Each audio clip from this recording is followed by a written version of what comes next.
Plus de 2000 comptes de particuliers piratés aux impôts, intrusion dans leur espace personnel sur le site. C'est une révélation du Canard enchaîné hier et ce piratage date du mois de juin. Blandine Dalena et Soisy Goulier. Au début de l'été, sans raison particulière, le site des impôts a croulé sous les demandes de renouvellement de mots de passe. À l'origine de ces démarches, un seul et même robot, le signe d'un piratage. Les hackers sont passés par les boîtes mail des contribuables. Une fois le compte piraté, ils ont procédé à une demande de renouvellement des 2 clés confidentielles qui permettent d'accéder à votre compte, le mot de passe et le numéro fiscal.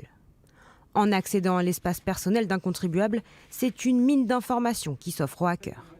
Adresse, déclaration de revenus ou encore relevé bancaire. Mais le fisc assure qu'aucune somme n'a été prélevée à tort. À ce stade, les éléments connus montrent un mode opératoire très original. C'est-à-dire qu'il n'y avait pas de vol de données personnelles, pas de vol d'argent. Les pirates ont fait en sorte de modifier les fiches d'un certain nombre de 2000 contribuables en les modifiant, ce qui a certainement dû demander du travail manuel. Après s'être rendu compte du piratage, Bercy a rectifié toutes les déclarations truquées. Mais il a aussi décidé de sécuriser davantage ces procédés. Désormais, si vous perdez votre numéro fiscal, il faudra téléphoner ou vous rendre dans un centre d'impôt pour le récupérer. Et nous sommes avec notre spécialiste Cédric Ingrand. Bonjour. Bonjour. On voit avec cette affaire que ça pose des questions quant à la protection des données personnelles. Est-ce que déjà le site des impôts est vraiment sécurisé ?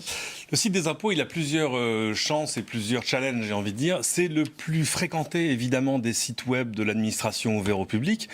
C'est celui sur lequel on fait peser 2 exigences. D'abord, la fiabilité. Il faut que ce soit toujours disponible. Souvenez-vous, à chaque grande vague de déclarations, quand le site des impôts enquête un peu, ça fait les grands titres. Deuxièmement, évidemment, la sécurité, parce qu'il y a là-dessus 31 millions de comptes de contribuables, avec à l'intérieur quasiment les plus privés de vos données, si l'on fait l'exception des données de santé.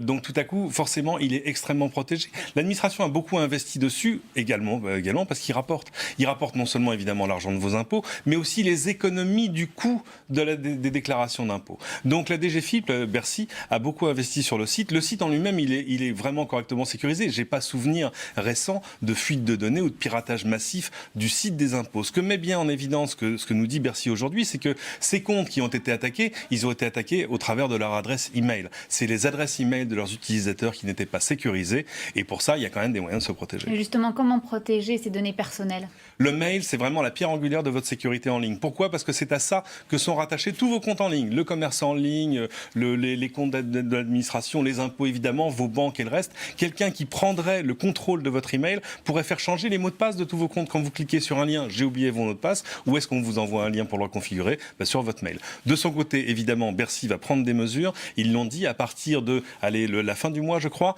pour changer le mot de passe de votre compte fiscal en ligne, il ne faudra pas juste envoyer un mail ou cliquer sur un lien, mais il faudra une seconde authentification, une question secrète et pourquoi pas de la biométrie dans pas longtemps. Merci beaucoup Cédric pour